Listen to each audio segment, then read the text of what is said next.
Hello everyone. In this video, I will show you how to find your routing number using the Huntington mobile app. First, open the Huntington mobile app on your phone.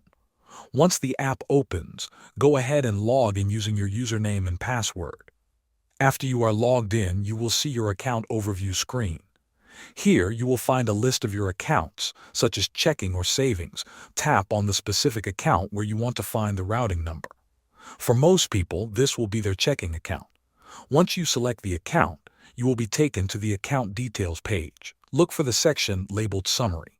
This is usually the default tab, but if it is not selected, tap on Summary to open it. Now, scroll through the Summary section. On the next screen, you will see detailed information about your account. This includes both your account number and your routing number. Take a moment to review the information and make sure you have the correct number you need. Thanks for watching.